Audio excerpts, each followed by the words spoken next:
កូនមិត្តភក្តិរបស់ប៉ាទើបតែមកពីគាត់យើងនេះប្រកែកទៅស៊ីណាប៉ាចង់ឲ្យកូនទាំងពីរស្វែងយល់ចិត្តគ្នាទៅវិញទៅមកបងដូចក្របខ្សាច់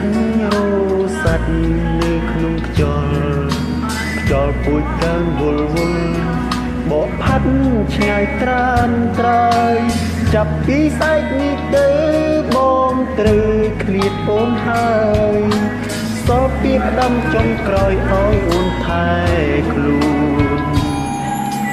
ពេលអត់ពីបងសូមអូនឆាប់មានថ្មីកុំយំនឹកបងអីគ្មានប្រយោជន៍ទេស្រួលតែបើបងនោះល្អចាំយំដោយសារបងមិនមែនជាបងដូចពីមុនទេបងខំដែលរៀនចាក់ចេញពីជីវិតអូនបងនឹងតែអត់តម្លៃឲ្យក្បែរបងធ្វើទាំងបងខំមិនមែនបេះដូងនឹងបញ្ជាទេតែមកខឹងឬអត់អូនអាចជេរបងបាន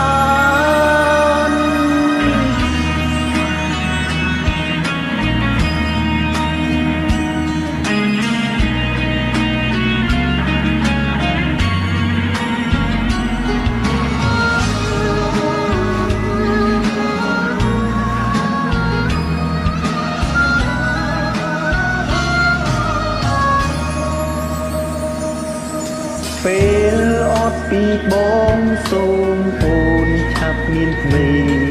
មិនពុំយំនឹកបងអីមានប្រយោជន៍ទេស្រួលតែបើបងនោះល្អចាំយំ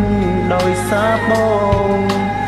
ងមិនមែនជាបងដូចពីមុនទេបងខំដែលរៀនចាក់ចេញពីជីវិតអូនបងដឹងតែអត់តម្លៃឲ្យក្បែរបងធ្វើទាំងបងខំមិនមែនបេះដូងនឹងបញ្ជាទេតែបើខឹងឬអត់អូនអាចជេរបងបានបងខំដែលរៀនចាក់ចេញពីជីវិតអូនបងដឹងតែអត់តម្លៃឲ្យក្បែរបងធ្វើទាំងបងខំមិនមែនបេះដូងនឹងបញ្ជាទេ